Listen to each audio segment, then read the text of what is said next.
बच्चों पहले general instruction हम पढ़ेंगे। इसमें आपको इसको बहुत विशेष ध्यान से देखना है। इसमें क्या क्या बारीकी उसको समझेंगे तब आगे हम पढ़ेंगे। इसमें जो जो इंस्ट्रक्शन है पहले उसको ध्यान से पढ़ लेते हैं। पहला इंस्ट्रक्शन जैसे दिया गया है इसमें, read the following instruction carefully follow them.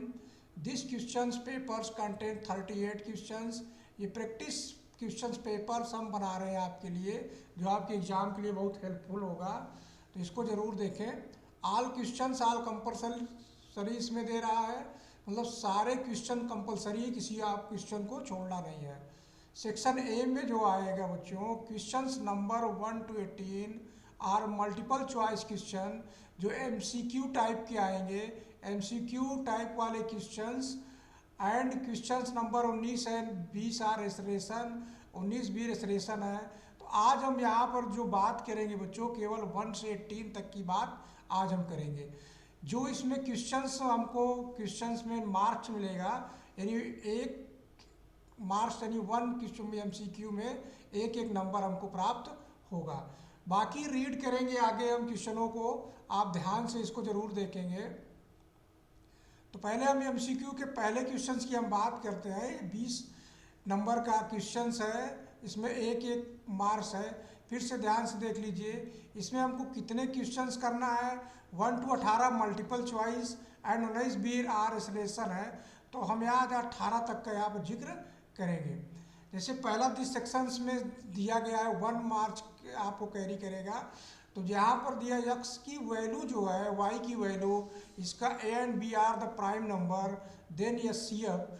तब यहाँ बच्चों अगर हम एस सी एफ की बात करेंगे तो एस सी एफ जो हमारा होता है उस कितना प्राप्त हो जाएगा, यानी दोनों का जो कॉमन होगा, यानी सबसे मिनिमम रखेंगे।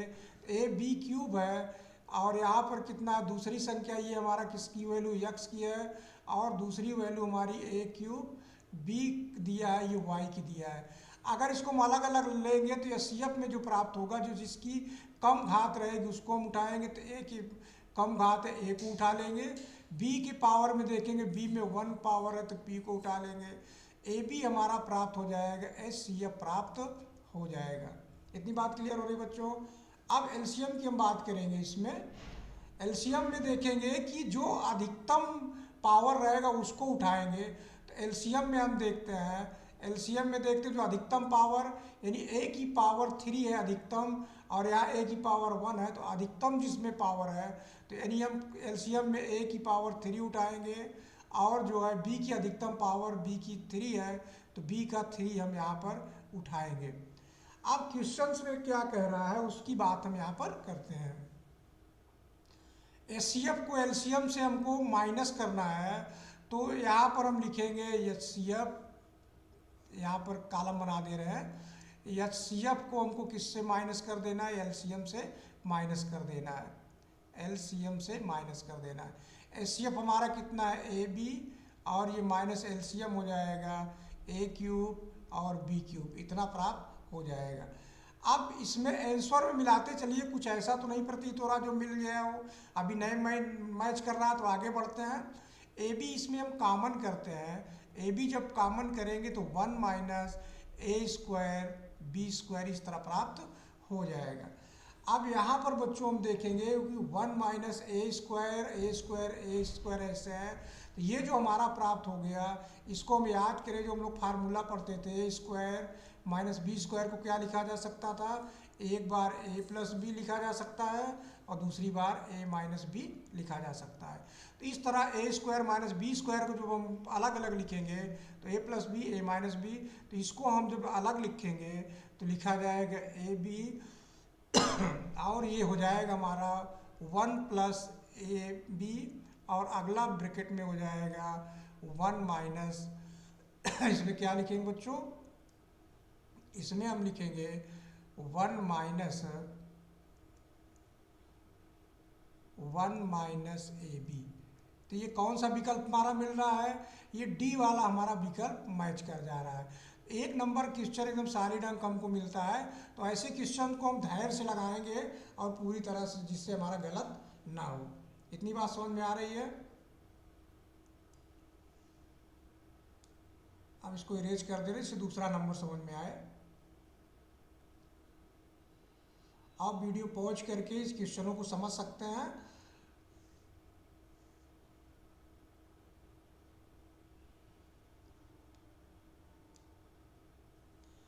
अगला जो क्वेश्चन है हमारा, लिखा है कि 1+√3 का दे रहा है, 1+√3 का स्क्वायर दे रहा है और -1 -√3 का स्क्वायर दे रहा है। इसकी हम बात करेंगे तो ये हमारा फार्मूला में ही बना हुआ है, a² - b² के फार्मूला से कंपेरिजन करें तो जो कंपेयर करेंगे तो उसको a मान लेते हैं, इसको पूरे को हम b मान लेते हैं। तो भी इस तरह लिखेंगे, इसको हम गुणनखंड में बनाएंगे तो जो फैक्टर में आएगा तो ये आएगा a - b हो जाएगा और अगले ब्रैकेट में हो जाएगा a+b हो जाएगा।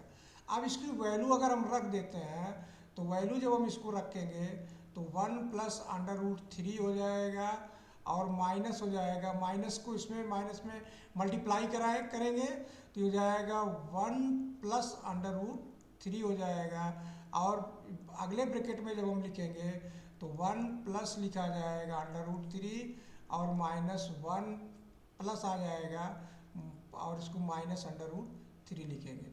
अब ये √3 प्लस माइनस कट जाएगा और यहाँ पर 1 कट जाएगा, इसको जोड़ने से हमारा आ जाएगा √3 2√3 और ये हो जाएगा इनटू में आ जाएगा, ये 2 आ जाएगा। इसको अगर हम गुणा करेंगे तो 2 2 4 हो जाएगा तो 4√3 प्राप्त हो जाएगा। अब ये 4√3 जो हमारा आया है ये एक पॉजिटिव है, तो हमारा पॉजिटिव वाला तो क्लियर हो गया यहाँ पर कि एक ए पॉजिटिव है। और उसके बाद हम देखेंगे √3 क्या है, इरेशनल नंबर है, तो यहाँ पर हम लिखेंगे कि ए पॉजिटिव इरेशनल नंबर है, तो ये वाला हमारा सही हो जाएगा, 2 का सी नंबर हमारा करेक्ट हो जाएगा। इतनी बात समझ में आ रही है। आगे नंबर बढ़ते हैं।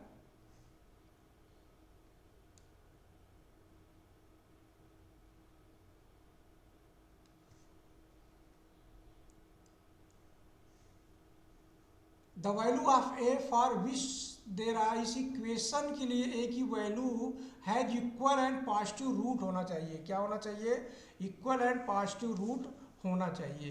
तो इसमें हम क्या करते हैं, पहले ध्यान से समझेंगे कि जब हम समीकरण में जब हम लगाते थे तो दोनों का योग जो लिखते थे यानी सम ऑफ लिखेंगे तो सम ऑफ कितना हो जाएगा, इसको हम इस तरह लिख लेते हैं कि a+b जो हमारा होता था वो लिखा जाता था -b/a, ऐसे लिखा जाता था।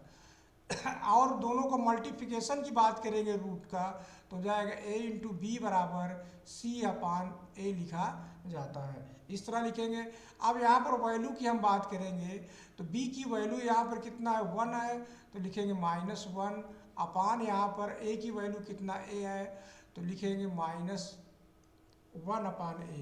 तो यहाँ से क्या प्रकट हो रहा है कि a की वैल्यू जो हमको प्राप्त होगी वो निगेटिव प्राप्त होगी। a की वैल्यू क्या प्राप्त होगी, a की वैल्यू हम यहाँ पर लिख सकते हैं, तो क्या लिखेंगे, वैल्यू ऑफ ए क्या प्राप्त होगा, निगेटिव प्राप्त होगा। ए की वैल्यू हमको निगेटिव प्राप्त होगा, इतनी बात क्लियर हो रही है। अब निगेटिव टर्म होने का मतलब इन सब में क्या संभव हो सकता है, तो यहाँ पर संभव की बात हम करेंगे और इसकी हम बात करेंगे दोनों में अगर c का हम मान बैठाएंगे तो c में कितना हो जाएगा, c में हम जब लिखेंगे तो लिखा जाएगा a/a लिखा जाएगा, तो a/a जब लिखेंगे तो ये कट जाएगा तो 1 प्राप्त हो जाएगा। तो यानी दोनों का मल्टीप्लिकेशन क्या हमको प्राप्त हो रहा है, 1 आ रहा है यानी पॉजिटिव हो रहा है। इसका मतलब इसका जो आंसर होगा कि a का रूट क्या हो सकता है, तो पॉजिटिव रूट क्या हो सकता है, इसमें पॉजिटिव रूट यहाँ पर equal and positive root is लिखेंगे, यहाँ पर ये हो जाएगा -1/2 प्राप्त होगा। इतनी बात समझ में आ रही है। तो इसका हम लिखेंगे कि -1/2 प्राप्त हो जाएगा।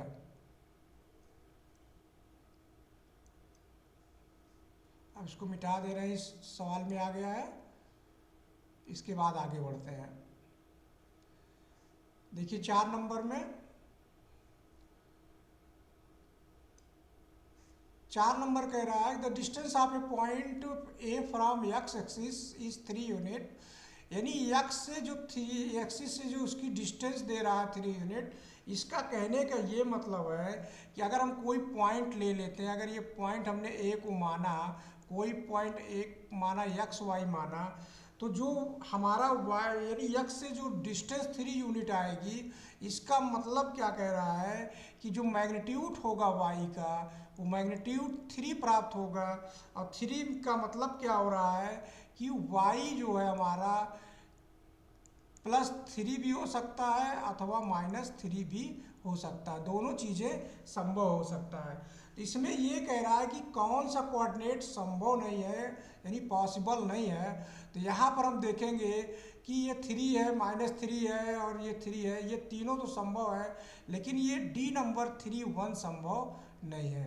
तो ये वाला हमारा सही हो जाएगा। क्लियर हो रही है बात बच्चों? आगे बढ़ते हैं। The number of red balls A bag 10 more than the number of black ball, यानी यहाँ पर एक इक्वेशन हम यहाँ अगर हम बना लें कि जो number of red ball is more than number of black ball, तो इसको हम इस तरह लिख सकते हैं कि रेड बॉल जो हमारा रहेगा उसको हम इस तरह लिख लें, रेड बॉल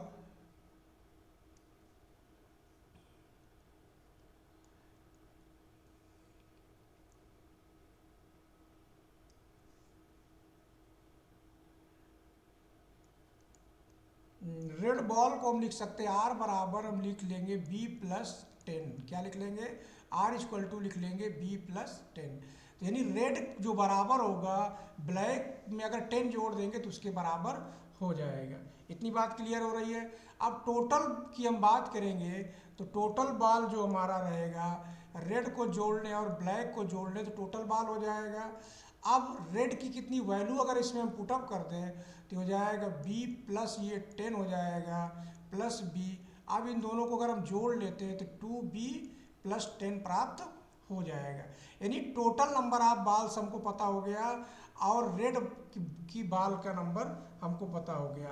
अब यहाँ पर प्रोबेबिलिटी अगर हम लगा दें P हम लिख दें तो नंबर ऑफ बॉल्स लिखेंगे, किसकी प्रोबेबिलिटी उसको रखेंगे और नीचे लिखेंगे टोटल नंबर ऑफ, यानी R/T लिखा जाएगा। R/T का मतलब क्या हो जाएगा कि इसको हम कह सकते हैं कि R/T को हम लिख सकते हैं, R की वैल्यू कितना है B+10 है और T की वैल्यू है 2B+10 है, इतनी दिया है। अब इसका मान जो दिया है 3/5 दिया है, रैंडम जो दिया है उसका प्रोबेबिलिटी में दिया है 3/5 लिखा है। तो इस तरह हम इसको हल कर लेंगे। अब इसको हल करते हैं, मल्टीप्लिकेशन कर देते हैं क्रॉस में, तो ये हो जाएगा 5B + 50 = इधर से गुणा करेंगे 6B + 30। अब इसको इधर लाओ, इसको उधर ले जाओ तो हो जाएगा, कितना लिखेंगे इसमें, तो ये हो जाएगा 6B - 5B = हो जाएगा 50 - 30। ये घट के कितना आ गया 20, यानी 5B से B, तो यानी B की जो मान आया B = 20 आ गया। पूछा क्या है then the total number of ball, तो यानी T का मान पूछ रहा है, तो T = जो हमारा प्राप्त हो जाएगा 2B + 10। अब B का मान अगर हम 20 रख देंगे तो हो जाएगा 40 और +10, यानी कितना प्राप्त हो जाएगा 50 प्राप्त हो जाएगा।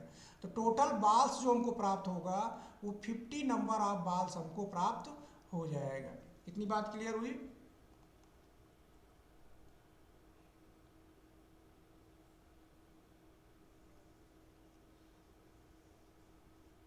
अब इसमें आगे बढ़ते हैं। The value of the P which the equation दे रहा है Px इतना और इतना, यानी ये इक्वेशन है Px 3y P - 3 है। ये साफ नहीं दिख रहा है आपको तो हम बना दे रहे हैं, ये P - 3 है और ये 12x है plus Py = P has infinitely many solution. अगर किसी इक्वेशन की इनफाइनेटली इक्वेशन की बात हम करेंगे तो उसका जो मान होता है उसका कितना हम लोग लिखते हैं, उसका मान हम लोग लिखते हैं, यहाँ से ऊपर से हम लोग कैलकुलेशन करते हैं A1/A2 = B1/B2 इक्वल टू लिखेंगे C1/C2। ये तीनों मान क्या होता है, सबके बराबर होते हैं, इनफाइनाइट होने के लिए ये मान बराबर हो जाते हैं। अब इन सब में हम अगर मान कंपेरिजन करके रखें तो A1/A2 में क्या लिखा जाएगा, P अपान लिखेंगे 12 इक्वल टू B1 कितना है 3 है, तो लिखा जाएगा 3/P इक्वल टू C1/C2, तो P-3/P, इस तरह हम तीनों को रख लेंगे। अब इन दोनों को हम हल करते हैं, पहले इन दोनों को लेकर हल करेंगे तो ये हो जाएगा P² इक्वल टू 36 हो जाएगा, 12×3 = 36। अब P को अगर निकालेंगे तो रूट आ जाएगा 36, यानी ±6 प्राप्त हो जाएगा। कितना मान प्राप्त होगा, ±6 प्राप्त हो जाएगा। तो यहाँ पर देखेंगे वैल्यू कौन सा हमारा है, तो ±6 यहाँ पर मिल रहा है, तो यहाँ ±6 को हम लिख लेंगे, आंसर हमारा हो जाएगा। तो यानी P की वैल्यू जो हमारी आएगी ±6 प्राप्त हो जाएगी। अब ±6 प्राप्त करने के लिए इसमें रख के चेक कर लेना कि प्लस माइनस हो रहा है कि नहीं हो रहा है। अगर हम मान लीजिए P की वैल्यू कितना बैठाते हैं, 6 बैठाते हैं, तो अगर हम यहाँ 6 बैठा देंगे इस वाले में कि संतुष्ट करता है कि नहीं, तो इसको संतुष्ट करने के लिए क्या करेंगे, 6 - 3/P, तो यहाँ पर P का मान कितना 6 रखे हैं, इसको हल कर लेंगे तो आ जाएगा 3/6, और हल करेंगे तो 1/2 प्राप्त हो जाएगा। अब यहाँ पर भी रखेंगे तो 1/2। अगर माइनस की बात हम करेंगे तो माइनस में कितना हो जाएगा, 9 आ जाएगा। तो माइनस में लिखेंगे, अगर P का मान -6 बैठाते हैं तो -6 अगर हम P का मान बैठाएंगे तो -9 अपान हो जाएगा, -6 कट जाएगा, 3/2 आ गया। अब इसमें देखिए -6 रख के, तो -6 अगर यहाँ पर रखोगे -6 P का मान, तो ये कितना हो जाएगा, और ये 1/2 आ जाएगा, यानी ये -6 वाला संतुष्ट नहीं हो रहा है। तो -6 जब संतुष्ट नहीं हो रहा है तो अब आंसर में क्या लगाएंगे, आंसर में लिखेंगे केवल हमारा +6 ही सही हो रहा है, तो इसमें क्या लिखेंगे हम, केवल +6 को ही हम लगाएंगे। तो आंसर जब लिखेंगे तो पहले पूरा कैलकुलेशन कर लेंगे, तब आंसर लगाएंगे संतुष्ट हो रहा है कि नहीं हो रहा है। तो +6 वाला ही संतुष्ट करेगा, ओनली हम क्या लिखेंगे, 6 जो है संतुष्ट होगा। अब 7 नंबर की बात करते हैं। ABC ट्रायंगल है और PQR दो ट्रायंगल है, दोनों ट्रायंगल में ये कह रहा है कि ज्वाइनिंग फिगर दे रहा है मेजरमेंट सी। तो पहले हम क्या करेंगे कि इसको जो है इक्वलिटरेटर बनाने के लिए पहले सोचेंगे इसको कैसे लिखेंगे। अब हम चेक करेंगे, इसमें क्या चेक करेंगे कि AB/RQ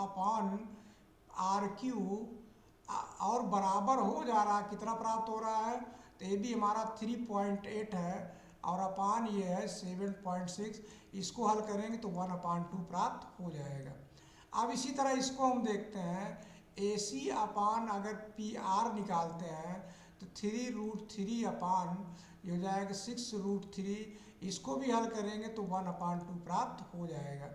अब इसी तरह हम कि इसको देखेंगे, BC को देखेंगे, तो BC अपान PQ जब देखेंगे तो 6/12 रखेंगे तो कट के हमारा 1/2 प्राप्त हो जाएगा। तो इनका हम संबंध क्या देख रहे हैं कि जब सेम हो रहा है तो इसको हम इस तरह रिप्रेजेंट कर सकते हैं कि त्रिभुज ABC इस तरह रिप्रेजेंट कर सकते हैं, त्रिभुज PQR इस तरह रिप्रेजेंट कर सकते हैं। तो अब जो एंगल इसका होगा वही एंगल इसका होगा, क्योंकि हमने समरूप की बात कर दिया है। अब इसमें जो है हम क्या कह सकते हैं कि angle A equal to angle R के, और एंगल हम लिख सकते हैं B इक्वल टू लिखेंगे एंगल Q के, और एंगल C इक्वल टू लिखेंगे एंगल P के। क्लियर हो गया। अब यहाँ से हमको एंगल P अगर पता हो जाए तो C के बराबर हो जाएगा। तो अब इसको अगर 180 से हम घटा दें दोनों का योग, तो 180 से ट्रायंगल का 180 होता है, तो इसको हम 140 घटा देंगे तो ये हमारा प्राप्त हो जाएगा 40 डिग्री। तो इस तरह हम निकाल सकते हैं 40 डिग्री हमारा ये प्राप्त हो जाएगा। 40 डिग्री मिल रहा है, इसमें देखिए जोड़ सही है, तो 140 और 180 से 40 घटा 40 डिग्री। पूछ क्या रहा है इसमें 40 डिग्री, या तो ये हमारा 40 डिग्री वाला आंसर सही हो जाएगा। इतना क्लियर हो गया बच्चों। अब इसमें हम ये देखते हैं 8वें नंबर में कि tan 2a का मान दिया हुआ है और इसमें कह रहा है कि ट्रू है, then the measurement angle A का मान क्या पॉसिबल हो सकता है। तो इसकी हम यहाँ पर करते हैं, कार्नर पे जगह बना लेते हैं।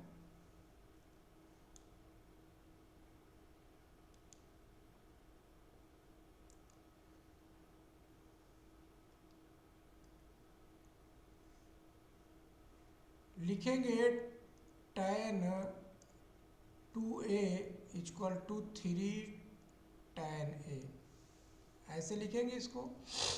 अब tan 2a का अगर हम मान बैठा दें तो tan 2a का मान हम बैठाएंगे तो क्या कह रहा है कि tan 2a बराबर 3 tan a अगर सत्य है, a का मान कितना होगा। tan 2a का अगर हम हल करें तो ये कितना हो जाएगा 2 tan a, इसको लिखा जाएगा 2 tan a अपान लिखा जाएगा 1 minus tan square a equal to 3 tan a। इतना हो जाएगा। इस tan से इस tan को हम काट देंगे। अब क्या प्राप्त हुआ, इसको इधर ले जाओ तो हो जाएगा 2 equal to 3 minus 3 tan square a।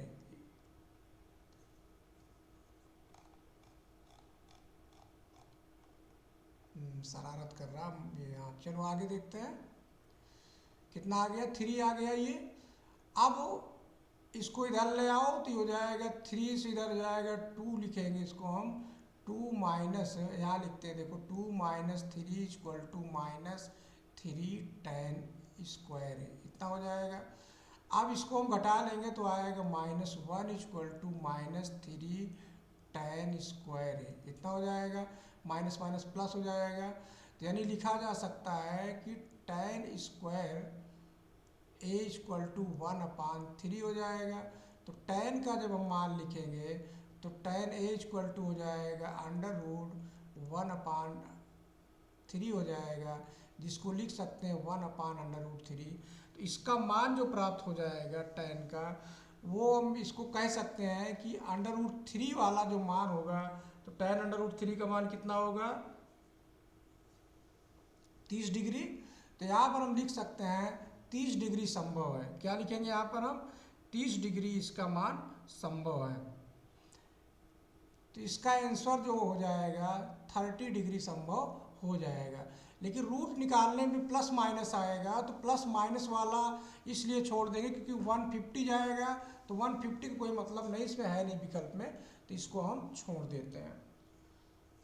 9वें number की हम बात करेंगे इसमें। तो which of the following statement is true, तो इसमें कौन सा स्टेटमेंट ट्रू है उसकी हम यहाँ बात करेंगे।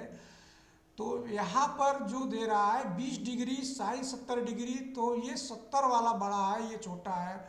लेकिन क्योंकि वैल्यू की बात करेंगे तो काश का जितना कम डिग्री होता है उसकी वैल्यू क्या होती है उतना ज़्यादा प्राप्त होती है। तो सी वाला हमारा ये सही हो जाएगा। लेकिन साइन में जस्ट इसका उल्टा होता है, जैसे जैसे डिग्री हम बढ़ाते जाएंगे उसका मान कम होता चला जाएगा। तो ये हमारा सी नंबर वाला हमारा सही हो जाएगा। बाकी इसमें विचार करना नहीं, एक हमारा मैच कर गया उसी को हम छोड़ देंगे।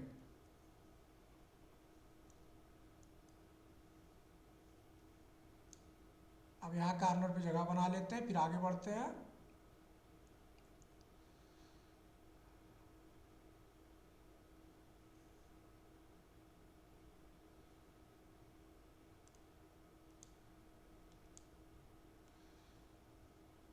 अब इसमें क्या कह रहा है कि the 30 metre long rope is tightly stretched and tightly from the top of the pole. यानी कह रहा है कि एक पोल है यहाँ से यहाँ तक का, इस पोल को किसी रस्सी से टाइटली हम यहाँ पर इस तरह बांध दे रहे हैं। अब ग्राउंड से कह रहा है if the rope make an angle of 60 degree with ground, यानी ग्राउंड से जो एंगल बना रहा है वो 60 डिग्री बना रहा है। और कह रहा है कि हाइट ऑफ द पोल, यानी इसकी हाइट हमको यहाँ पर पूछ रहा है, और इसका जो दिया है 30 मीटर यहाँ पर इसको दिया गया है। तो यहाँ पर हम देखेंगे कि ये अपोजिट अपान जो हाइपोटेन्यूस का हम लगाएंगे साइन थीटा का, तो साइन थीटा बराबर हम लिख सकते हैं sine 60 degree equal to H upon 30। Sine 60 का मान कितना हो जाएगा, √3/2 हो जाएगा इक्वल टू एच अपान 30। अब इसको चाहो तो 2 से काट दो, 15 आ गया। और यानी एच की जो वैल्यू प्राप्त होगी 15√3 प्राप्त हो जाएगी। तो इसको लिखेंगे हम 15√3 मीटर हो जाएगा। ये वाला आंसर प्राप्त हो जाएगा। तो बच्चों आज इतना ही रखते हैं, बाकी कल हम पढ़ेंगे इसमें आगे जो है